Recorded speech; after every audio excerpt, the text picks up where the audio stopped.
Salut les amis, c'est Mike Tigra, bienvenue sur ma chaîne YouTube. Alors vous le voyez, je n'ai pas le smile, vous l'avez vu dans le titre de la vidéo. Cette vidéo, elle n'est pas franchement agréable à tourner, mais je me dois en tant que collectionneur de la tourner et de toucher un maximum de personnes. En tout cas, toucher au minimum une société, qui n'est autre que Bandai. Alors, cette vidéo, elle n'a pas le but de faire énormément de vues, elle n'a pas de but d'être monétisée, elle n'a pas le but de faire parler de moi, elle a juste un seul et unique but, c'est de parler au nom d'une communauté que je pense représenter au mieux à travers cette vidéo étant youtubeur, et j'invite les autres youtubeurs à agir de la même manière. Alors, cette vidéo, elle consiste en quoi? Cette vidéo, très courte, très concise, mais qui va aller droit au but, elle consiste à remettre un petit peu d'ordre là où il y a besoin d'avoir de l'ordre. Il faut savoir que je suis collectionneur depuis de nombreuses années. Ça fait passer 15 ans que je suis collectionneur. Alors, je m'estime comme un gros collectionneur. N'en déplaise à certains qui vont me traiter de prétentieux, de manque d'humilité, etc. Je m'en fous complètement. Je suis un gros collectionneur. J'ai eu un full set, etc. J'ai repris la collection. J'achète énormément de pièces et ça justifie le fait que cette vidéo va parler un petit peu du sujet actuel de Bandai, à savoir la dernière figurine qui nous a pondu donc en photo. Donc on a eu le droit de voir le dernier chevalier d'argent, à savoir Babel du Centaure. Mais Bandai, sérieusement, regarde-moi bien dans les yeux. Regarde-moi bien. Tu nous prends pour des imbéciles ou quoi? Il y a un moment donné, tu nous prends pour des cons. C'est pas possible. Tu es là en train, derrière, sur ton bureau, en train de nous prendre vraiment pour des imbéciles. Voilà. Alors, certes, je suis d'accord sur certains points. Les bootlegs ont pris une place considérable au niveau de la collection chez certaines personnes. Voilà. C'est ta faute. Si tu vendais des figurines un peu moins chères, les gens ne se dirigeraient pas vers des bootlegs. Ça, c'est de 1. De 2, tu sors des figurines sur des salons, etc., que tu ne nous vends pas. Je pense par exemple au Chevalier d'Or au Chevalier d'Argent de la Baleine. Je pense par exemple aux personnages de la série Omega qu'on n'a jamais vu.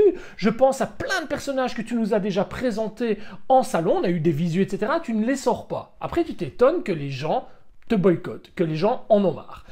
Il y a de nombreuses années, on trouvait des figurines au prix de 50-60 euros. Aujourd'hui, pour avoir une figurine, il nous faut 100-150 euros.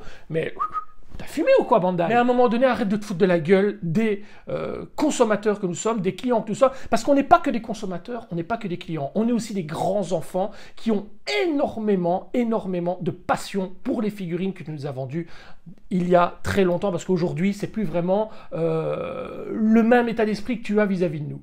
Alors, il faut que tu saches aussi que actuellement, le monde tourne mal, je ne sais pas si tu t'en rends compte, mais le monde tourne mal, et chez nous, tu vois, chez nous, collectionneurs de mythos, de résine ou quoi, nos petites figurines Senseiya nous permettent d'être un peu heureux. Elles nous permettent de nous évader un petit peu de ce quotidien difficile, de cette vie difficile. Et toi, tu nous vends des produits chers, mais en plus dégueulasses. Voilà. Ce Babel du Centaure, mais je sais pas ce que tu nous as fait, mais t'as régressé en 2003. Les premières V2, les premiers chevaliers d'or que tu nous as sortis étaient plus beaux. Je sais pas, change de caractère designer, change de... Je sais pas, il faut à un moment donné que tu te recentres aussi, Bandai, parce que là, tu fais n'importe quoi. Alors, tu nous vends des chevaliers d'or EX 24 carats, je pense par exemple au Saga, avec des visages magnifiques en tant que prototype. Au final, visage, ça ressemble pas. Et c'est systématique. Tu nous vends sur papier des figurines prototypes avec des visages grandioses et on est là, on est super content. Mais il n'y a pas que des gens comme moi qui travaillent et qui ont les moyens de se faire plaisir. Il y a aussi des jeunes. Il y a des jeunes qui, pour avoir 100 euros, doivent parfois économiser 3, 4, 5, 6 mois. Parce qu'ils n'ont pas forcément les moyens de pouvoir assumer ce genre de figurines. Et quand ils reçoivent leurs figurines, ils sont déçus. Alors là, déjà, de 1, publicité mensongère, et de 2, tu te fous royalement de notre gueule. Accessoirement parlant, je parle aussi du fait que maintenant, tu ne t'emmerdes même plus à balancer des prototypes, des photos de prototypes exceptionnels, tu balances directement le produit final. Ouais, on y va, balance-nous ça à la tronche, et tu nous prends pour quoi? Des vaches à lait? Et à un moment donné, je ne sais pas si tu as vu la gueule de ce Babel de Centaure, du Centaure. Il est dégueulasse. Je ne sais pas, tu as regardé quand même. Enfin, moi, quand j'écris un texte, quand je fais une vidéo ou quoi, j'essaie de corriger les fautes d'orthographe, j'essaie...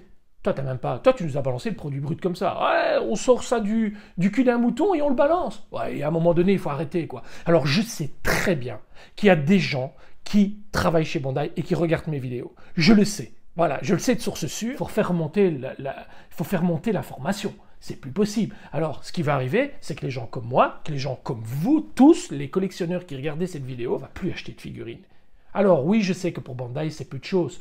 L'argent que rapportent les Miklos, c'est peu de choses. Mais à un moment donné, respectez-nous. On vous respecte depuis tant d'années, on est fidèle à vos produits, etc. Vous nous faites briller les yeux quand vous nous sortez des lignes comme Asgard, Poséidon, qui sont juste exceptionnelles. Alors certes, il y a toujours des petites choses qu'on peut améliorer. Mais là, par pitié, vous avez vu ce que vous nous avez sorti? Je vous le dis, cette figurine ne rentrera pas dans ma vitrine.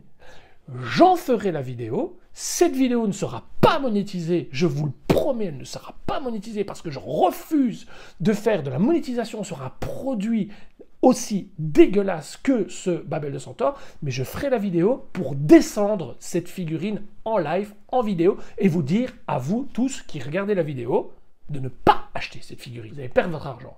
Maintenant, Bandai, j'espère que ce message est bien rentré, parce qu'à un moment donné, il faut vraiment arrêter de nous prendre pour des idiots. Je sais pas, regarde un petit peu ce que tu nous as fait avec Poséidon, avec Asgard ou quoi. Est-ce que tu as des personnes différentes qui travaillent sur des lignes de produits différentes? Par exemple, les argents, est-ce que tu as un groupe de personnes? Est-ce que pour les Asgard, tu as un groupe de personnes qui travaillent pour les Poséidon, même chose? Mais je pense que le groupe qui travaille sur les Silver, le groupe qui travaille sur, par exemple, le Pégase 24, EX, etc., je pense qu'à mon avis, ils ont besoin de lunettes. Hein. C'est pas possible, il y a un problème là. Alors, parlons également du Canon Revival qui va sortir. Les premières photos, prototypes, oh super, la figurine exceptionnelle. Là, on arrive tout doucement à la sortie du Canon, je suis un petit peu anxieux. Hein. Alors, je ne vais pas tirer sur l'ambulance, on va attendre le produit, mais une chose est sûre et certaine, il peut y avoir des différences de lumière, etc. Ok, pas de problème, je gère là-dessus, il n'y a pas de souci. Par contre, ton Babel de Centaure, je ne sais pas ce que tu nous as fait. Hein, parce que là, tu peux lui mettre autant de mascara, de lumière, de fond de teint, un sac sur la tête, de quoi? Il est dégueulasse. Il est hors proportion. Il ne ressemble absolument pas au personnage de notre enfance. Et là, tu nous as vraiment sorti une grosse merde à 100 balles. Voilà, c'est tout. Je voulais passer ce message. J'espère que la communauté ne prendra pas ce message négativement en ce qui me concerne, parce que je le fais avant tout pour vous, au service de notre passion, de votre passion. Les amis, à très bientôt pour une prochaine vidéo, plus sympathique je l'espère. Et Bandai, regarde en boucle cette vidéo, elle t'est destinée. Salut tout le monde, ciao ciao. Oups, j'avais oublié, me revoilà. Alors, très important aussi, tu sais, ce petit logo que tu colles sur les boîtes pour faire joli, ce petit logo brillant qui est du plus bel effet, je l'accorde, hein, où il fait écrit « gage de qualité ». Il sert à quoi ? Ce serait peut-être bien qu'il ait une signification ou engager éventuellement des gens qui font leur travail. Parce qu'au niveau gage de qualité, c'est zéro. Personnages qui ne sont pas du tout rigides, les jambes qui partent dans tous les sens, on dirait des pantins désarticulés. Quand c'est pas des pets de peinture, des pièces inversées comme les jambières ou quoi, il y a zéro contrôle de gage de qualité. Et ce serait peut-être bien d'y remédier aussi. Donc j'en profite dans cette vidéo pour souligner ce point très important pour un produit. Le vérifier avant de le vendre. Voilà, sur ce, merci beaucoup de m'avoir écouté, Bandai, et j'espère qu'il y aura des efforts apportés à toutes ces nombreuses demandes. Ça fait quand même beaucoup pour un seul homme, hein, mais non, c'est pas un seul homme, c'est une communauté complète qui est derrière moi. Sur ce, bonne journée, à très bientôt.